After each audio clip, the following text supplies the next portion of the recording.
Hello. Oh my God, that was so quick.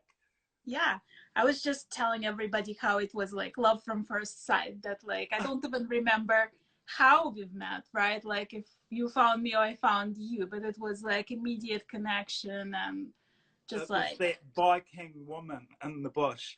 oh, that's it. That That's it. got me.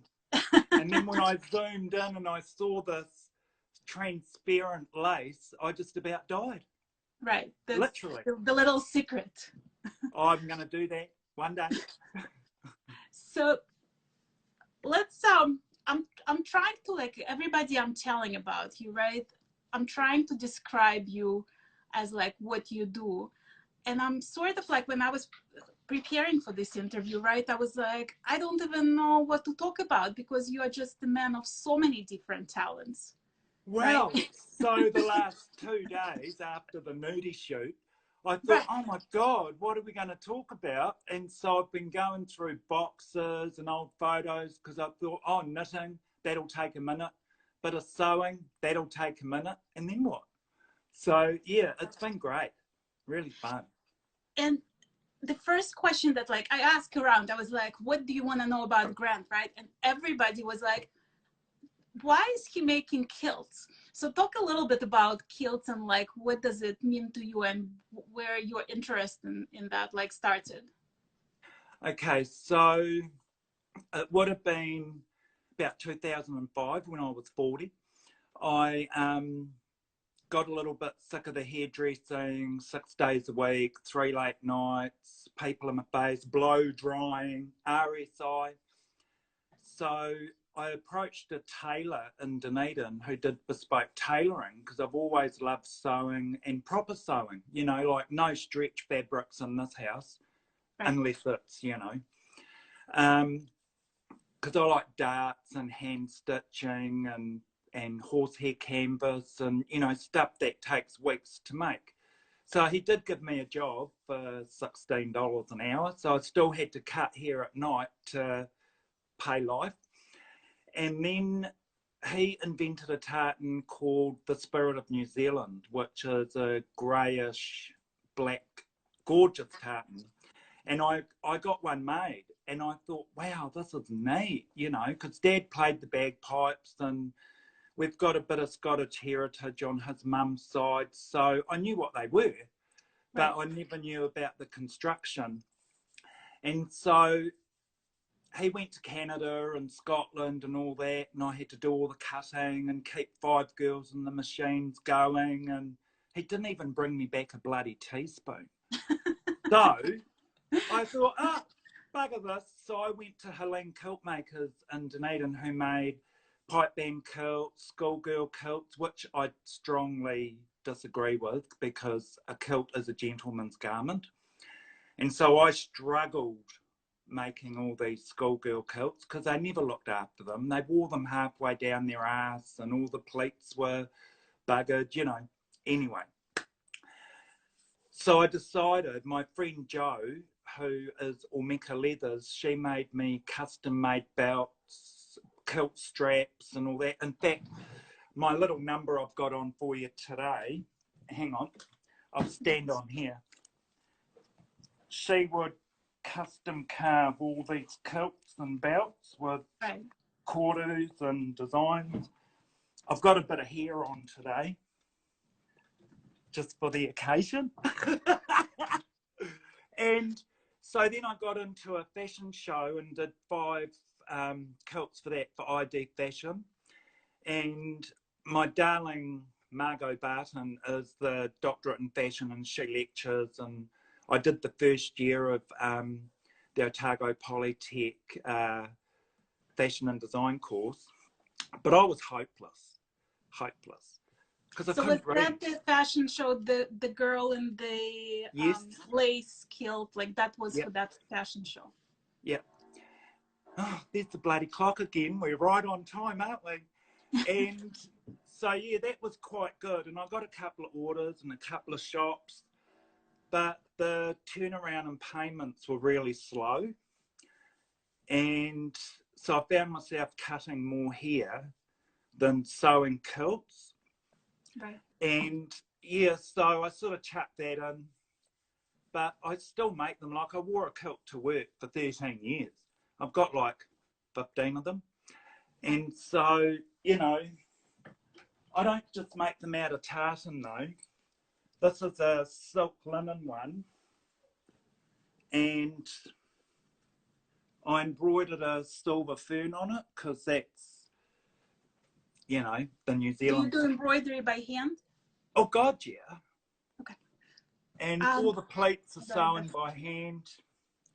This is quite a pretty one because it's got tartan lining, you know. Beautiful.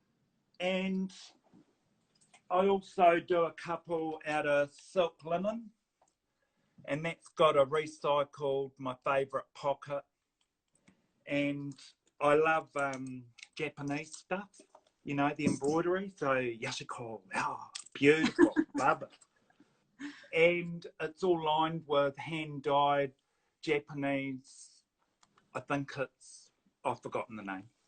Right. And this kilt here was my star kilt for the show. And this is the shepherd tartan. This is the first tartan ever invented. And I didn't actually make this one. A girl called Just Kilts made it for me years ago. And it's still like new, but because I wore it to work, look, I've got hair dye on the bum because I was wiping my hands. So yeah, things like that. Rip my nightie, I tell you. But Let me ask you about another thing. You showed me, so you are part also Maori, right? So Maori is the local population. The indigenous people of our land, yes. And so you also got into the crafts, like influenced by them, right? So you have this loin cloth that you made from possum fur. Do you have it somewhere around? Yeah. Yeah, so the radanga is a 4-year degree, and because I was left-handed, right, and I weave from the right across to the left, when we started, all the flat weaving was fine, because no matter what hand you are. But when you're building it up to find an udder, like the level, I was lost. It wrecked me. I'd go home and cry, because you go there on a Friday and leave Sunday and you sleep in the Parimoi, which is a big, huge room, on a mattress on the floor with everybody else. And I'm not that fond of kids, really. And you get all these kids screaming in the night, and so you'd stay up all night weaving. And yeah, I eventually got the hang of it after a year or so, and I was away. So I've got this one here. So this is one of our chiefs, and he's wearing a dogskin cloak. And these are all stitched in strips, and they tan the fur in the ground with tane kaha bark, which is a awesome tree we have here. And you leave it for a whole year on the ground, and then you dig it up, and then you cut the strips, and away you go. So this is my interpretation of one of them. And this is actually fox fur that I got from op shop. And there's the wee label. It was actually manufactured in Dunedin, probably around the 40s or something like that. Right. And so all this back is the muka that I showed you yesterday to extract from the fibre. So you start from the bottom up and all the rest of it. So you weave the backing and then you attach the fur to the front of it, right? Yes. That's how it... But that's a little bit tricky as well. And because I did quite a few museum visits to Te Papa, to our local museum in Dunedin. Well, no, that's over there. I'm here now. I've been here a year on Sunday, and it just feels like it's just gone. Right. And so I got to examine really historical pieces, and some of the dogskin fragments that I saw had no hair on them. They were just the leather. And so I got to be able to see exactly how they did it. So the bottom of a feather or a bone would have a hole in it they'd use for a needle, and did quite a lot of research for quite a long time because I was going to do my masters and do the dog skin for my masters, like total traditional. So I rang the SPCA and said, hi, can I have 6 white dogs, 2 brindle and a black one, please? And the woman went mental and she said, are you on drugs? And I said, oh, let me talk to a man, you know, because I just thought she was being a bit emotional. And because I found out, you know, like the ending when they put dogs down is terrible. And I wanted to use the resources because Māori don't waste a thing. They make fish hooks from their jaws. Right. And the way they twine them at the end is amazing. And it's such skill. I'll just quickly show you the other one. Oh, do you like my little bit of bondage at the back? Eh? So I wear my silk linen kilt with this over the top if I have to go to a flash do. But I'm a bit antisocial, so I don't tend to go. I get beautiful, have a fag and a coffee, get ready to go, and then go, oh, I'm not going. And so, yeah, I have a party by myself. There's the possum one. Right. And it's exactly the same principle. So you weave all your back first and handmade. So yeah, I just got some possum skins tanned and then cut them into delicate little strips. And that's another thing I wanted to ask you. So I watched like a bunch of YouTube videos just to educate myself a little bit about like New Zealand and Maori before our conversation. And so there was also this one video about merino wool and like all the struggle of New Zealand farmers who cannot sell merino wool because like people use synthetic materials. But they also were talking about possum yarn. And apparently it's like, so they said that there was a whole concern about how they get the possum fur, you know, to make the yarn. And they said that like basically in New Zealand, there is no natural predators for possums. So they just overrun the land. So it's basically they like pests. So it's part of the controlling the pest population. And they said that possum fur is like the warmest yarn you can knit with, that it's like something 100 times warmer than merino. Do you have experience with that? Like, do you love it? Oh, hell yeah. It's ultra expensive. And the fibres in possum are hollow, like a polo bear. So how they get the fur off the possums is they pluck it. And then they blend it and spin it. Waikiwi is a brand. They did some really beautiful possum and merino. I've got some possum and merino in neutral colours that I got from Otago Knitwear, a really nice man, because when I started with all my knitting machines, I got the end of the rolls, and the machine possum and merino feels like string. And I thought, oh, this is ghastly. But I whipped up a couple of leg warmers and then washed it, and everything just went boom. And it is soft, it is beautiful, and it has a hue, you know, and right. it's really magical. I just don't know why we don't process a lot of these fibres in our own country. You know, it all gets... Okay, so the possum came from Australia, and it's protected in Australia. Right. They you know... Yeah, actually, the YouTube video that I was watching, it was Australian guy being blown away that like it's such an industry in New Zealand because the possums are protected there. Well, we grow really good sheep here and we grow really good trees, and they're naughty. I mean, when I was a kid, I used to have a pet possum. Dad used to go out possum hunting in the old days, and he'd bring a mummy home and there'd be a baby in her little pouchy thing. Somehow And I'm so not surprised. Like I totally can see you with a pet possum. oh, I loved it. I loved it. And one day, my wee possum, I can't remember its name, ran out of the box and ran up Mum's leg at the kitchen bench. And so, unfortunately, the possum got, you know, the blue needle, and it was over. But I still love them, even though they're bloody pests and they eat everything. They kill the eggs of birds, and I love birds more than I love possums. But I Well, do love let's talk about birds. So, like the last couple of days, you posted all these pictures of this like gorgeous white bird and the That's bluebird. a waka waka. That's our native fantail. They're not normally white. You can get black ones too, which are kind of rare, but they talk to you. And oh, I'm going to start bawling. Oh, yeah, the waka waka is Maori believe that the spirits from the dead come back.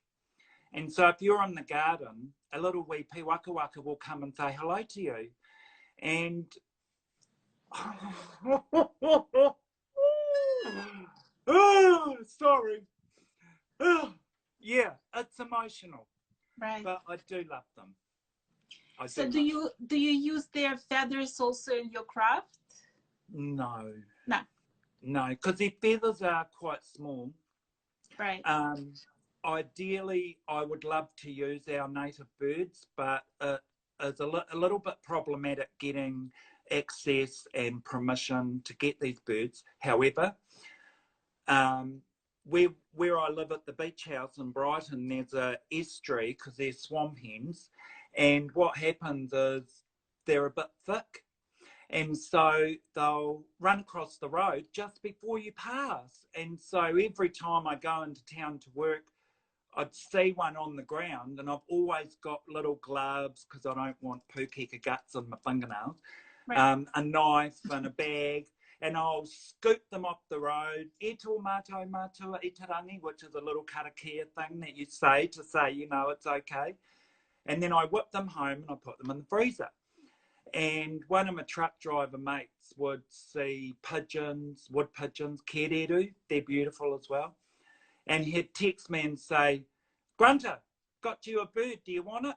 And I'll say, yeah, just leave it in the letterbox. And so I'd go out there and here's this beautiful, you know, another e tō mātou, put it in the freezer. I'd also get flax ready in the summer and put it in the freezer so I could extract in winter. I'm sorry, I just have to ask one question. Is there anything that you eat in the freezer, or is it all birds and flax? So my son would say, what's for tea, Dad? And I'd say, oh, have a look in the freezer. And he goes, it's only dead birds and flax. And I'd say, well, boil up a bloody pukeka. There's not much meat on them. The story goes, you boil the pukeka and throw the bird away and eat the juice, but we never did that. Tell me a little bit about your knitting, like how, so you posted the picture of your grandma. Yes. And like the whole Knitters Gonna Knit group just went, you know, because she's such a stylish lady. Was she the one who taught you how to knit? Well, I did spend a lot of time with her, and yeah, we did. We knitted a lot. Sorry. That's all right. And my other Nana knitted a lot too. And we're a family of sort of crafty type people. Like my little wee photo of me as a wee boy when I was 4 and my pram and my petticoat. My dad made that pram for me. And Mum was really supportive, and I'd knit my little brother's teddy bears, jerseys, and all this sort of carry on. And then as I got older and more busier, like I did competitive ballroom dancing, so I was making costumes for my partner and wish they were for me. And, you know, I didn't really knit a lot. And then I always had something on the go, though. There was always something. And then it wasn't until I got my carpal tunnel done in my hand because of all the weaving I was doing, because flax can be quite a mongrel. Right. You've got to be really, you know, able. And so I had the carpal tunnel thing done on my hand. And so while I was recovering, like the next day, I decided to knit some socks because I had to get back to work. When you work for yourself, you don't get holiday pay, sick pay, and all that carry on. Right. So I had to get back to work. So I thought, right. And away I went. And I knitted my surgeon some socks. And it was really good. I loved it. So then I got into some more socks. A couple of my clients were knitters, and they invited me to their knitting group on a Wednesday. And I thought, oh, bugger it. I'm having Wednesday morning off to go and knit with the girls. And so I did. And then that progressed to other things. And then I met my wee darling Lorna, who's been to the Shetland several times. She's an absolute queen of Fair Isle, queen of lace, spinning, all that. And hang on, I'll just shut the window a bit. Shut the curtain, I mean. And so, yeah, the whole knitting thing took off. So it's only recently through Lorna that I actually learned about the Shetlands and fell in love. Because some of the scenery looks a bit like New Zealand. So Right. because I'm never going to get on a plane in my life again, I'll probably, you know, I pretend that I'm in the Shetlands when I'm on the coast. No. You and I going to Shetland and we like totally bringing the lace with us. Well, I have to take lots of Valium and, you know, all that. But yeah, definitely. Well, Yeah. do you have a favorite style of knitting? Like I know that you have a lot of Fair Isle vests that you posted also on your page. Yeah. But like if you have to, like, you wake up in the morning, is it like whatever you feel like knitting that day, or do you need predominantly Fair Isle and then occasional lace? Like, how does it work? Well, so currently, I try to do 6 hours of knitting a day. I am really structured with my time because of hairdressing and appointments, time. That's why I've got my clock. So I'm not always on the phone. Ha ha. God, for the last 3 days, the thing's been stuck to my head, you know. And so it'll ding on the hour. So I know when I get up and have a bag and a coffee, I can knit Blyde, you know, for 2 hours. And then at night, I was doing, oh, wow, hello, darling. Isn't it neat? I love Blyde right there. I love that. Well, I'm up to the grafting. And because I've been a little bit, you know, girly about getting ready for today, I didn't want to start grafting until after we've talked because I want to video it to show the girls how I do my grafting like now listen, when I graft, I tell everybody in my house they can't look my way, they can't walk my way, they can't even breathe my way. It has to be like half an hour uninterrupted, otherwise all hell breaks loose, you know. Yeah, well, I'm so lucky that I live alone and right. I have knitting in every corner of the goddamn house. I've got sewing, I've got there's shit everywhere, but I don't care. Mum comes and wants to get a big skip, which is a rubbish bag thing, like you back it up in the driveway, and she wants to chuck all my shit out. But you need stuff, don't you? Well, plus you know where your stuff is. Eh? You know where your stuff is, so it's not disorganized in your eyes.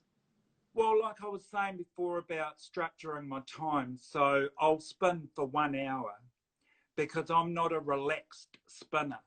I've got a magnifying glass and I'm counting and I'm drafting these threads that you can't even see because I'm blind.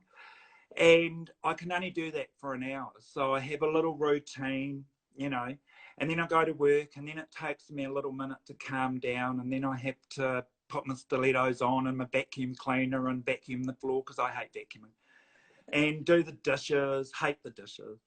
But yeah, no, I wanted to talk a little bit about this one. This is the Mahy shawl. And this was my first, I mean, this isn't my first one. My first one I've given away to Joe and I've made a couple for the family and I've never knitted wool this fine. And so I wanted to make a Mahy shawl up with this stuff. And Mahy's our surname, and a lady in the Shetlands, Kathy, I can't remember her last name, she called it the Mahy shawl as a tribute to Margaret Mahy, who was our auntie. And she was a famous children's book writer and all that sort of stuff. And so I was thoroughly impressed. And I thought, wow, I'm going to make that. And then I got into the rosebud shawl. Didn't have a clue what I was doing.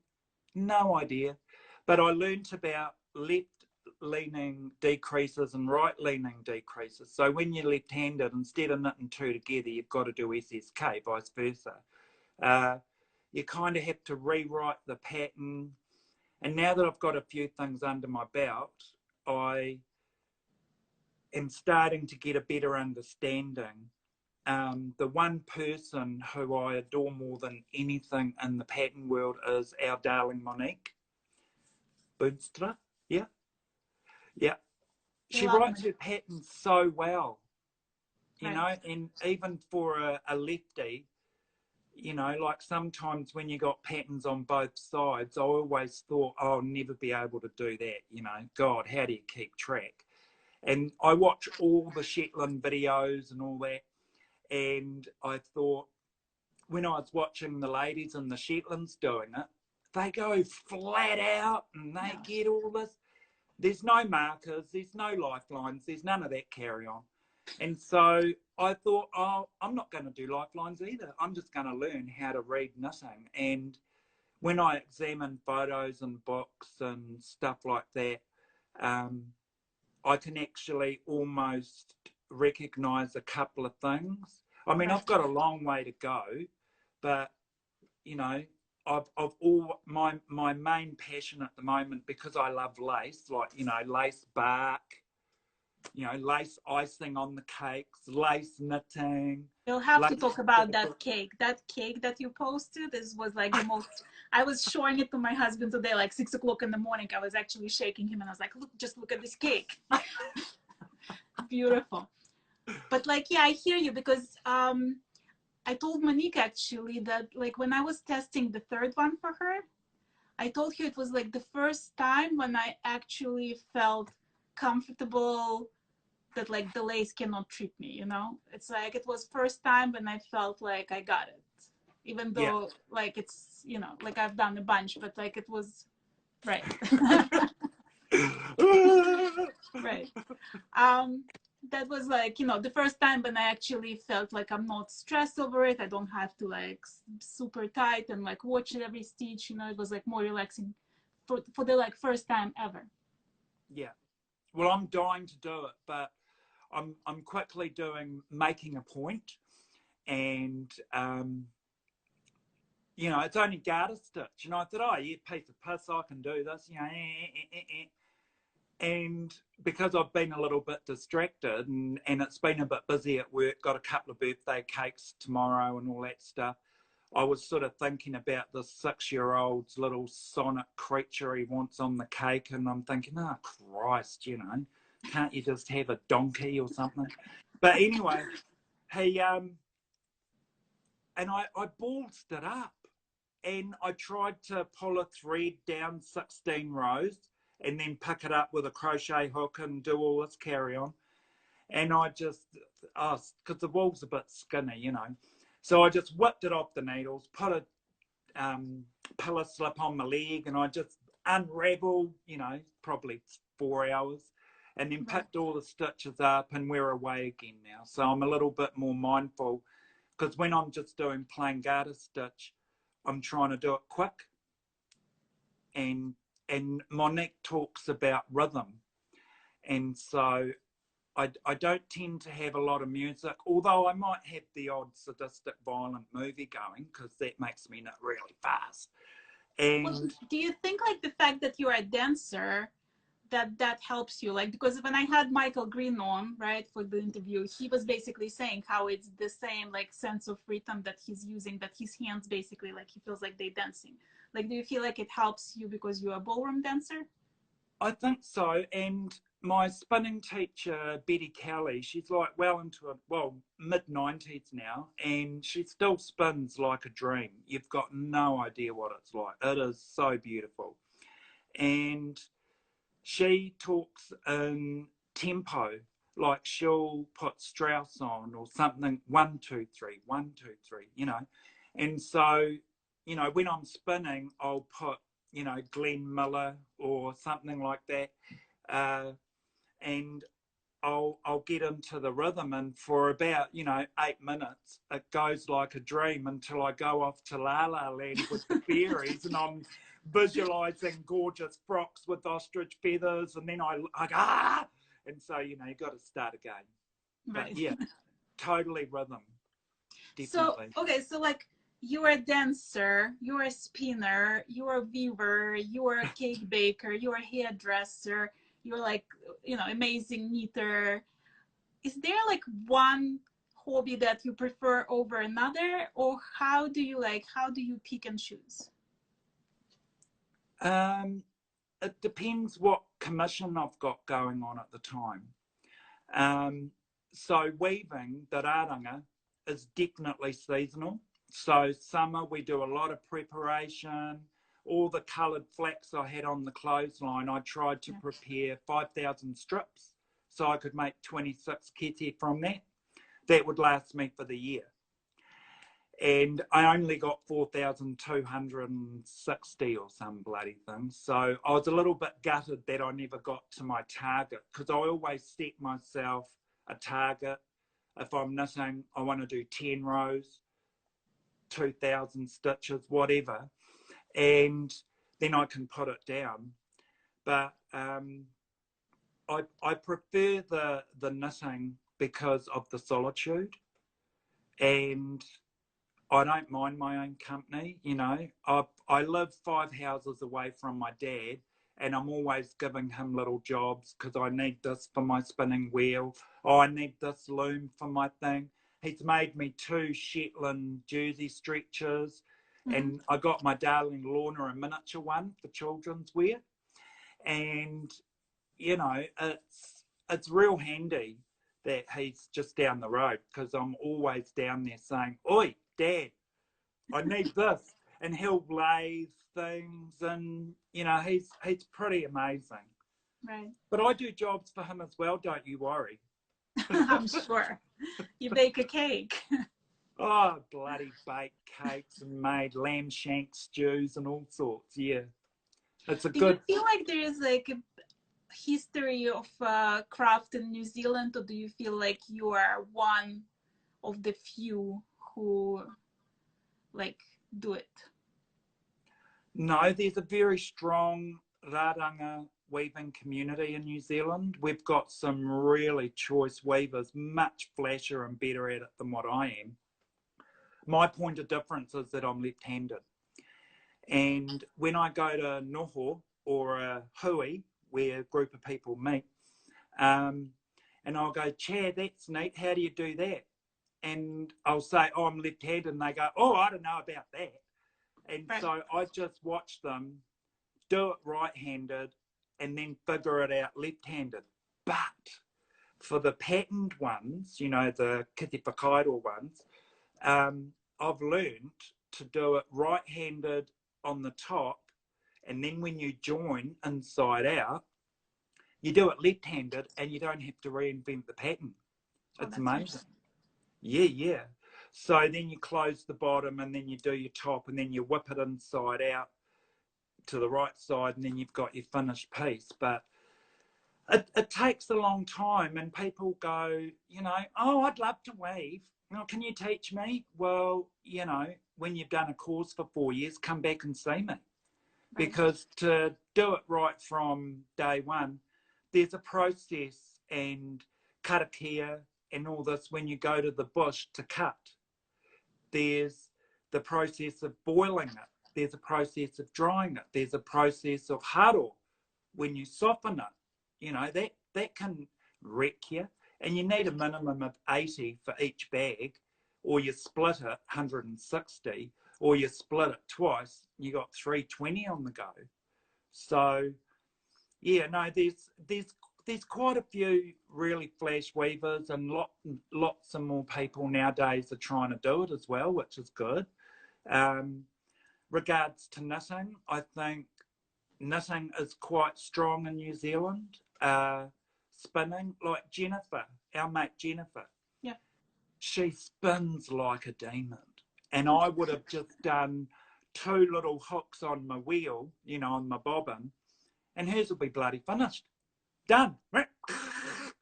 She goes flat out, and it's beautiful. And I think I frustrate her a bit because I'll get my microscope out and go, oh, give us a look.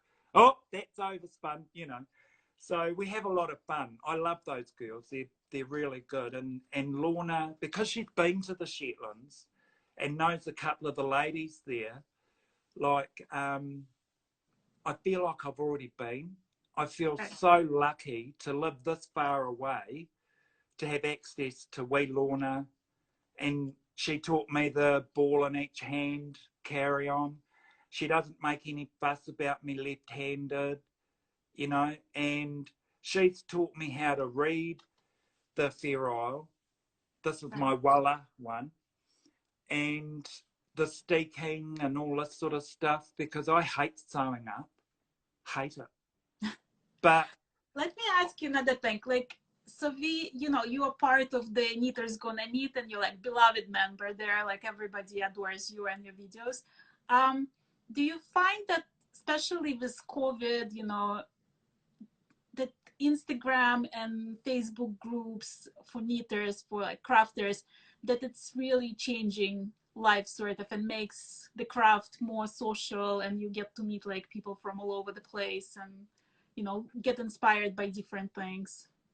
Well, I think, and I know this is going to sound really bloody terrible, but the corona thing's been the best thing that's ever happened to me, because it made me look at my life, what I was doing. And our Prime Minister said, we have to look at how we work and work differently. And I thought, good-o, because when you're hairdressing, you're really close to people. And I would have signs on my wall. If you've got a cold or the flu, do not enter. Your life will be compromised. Because I hate germs, have done for years, constantly on the girls' cases about coming near me when they've got a cold and they're not been at work. Get out. So with the corona and that, I hadn't had a holiday for probably 10 years. And so to get that first week off, to crank up the knitting machines, I knitted a Stephen West cafe shawl, all this stuff. And I thought, I'm changing my life. So within 3 weeks of corona lockup, I sold the building, chucked everything, moved my 280 square metres into 90 square metres, and I haven't looked back. And, like, I would like to one day do commission lace shawls like Monique. But at this stage, yeah, I'm not sure yet. I'm just fantasizing. But I like to have a goal and outcome, so I've got something to work towards. Right. And I really love feeling at peace, sitting in my couch, knitting, and then seeing production while I'm thinking. Knitting helps me think. I don't know about you, but, I can put the whole world at rest while I'm knitting. Actually, can I just show you? This is my little tree of life. This is my first Shetland lace wool shawl, and that was designed by Kath, someone. She's amazing. And while I was knitting it, I thought it looked like a dish rag. And Lorna said to me, no, Grant, just keep going.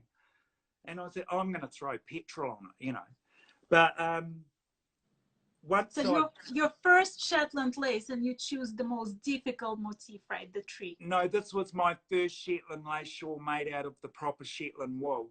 Because one of the ladies started one 30 years ago and gave me the wool. And so I thought, oh, yeah, cool.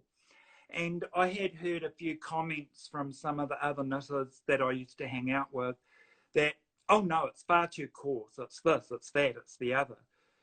However, when you block it, well, no, we're not allowed to say block anymore, we say dress.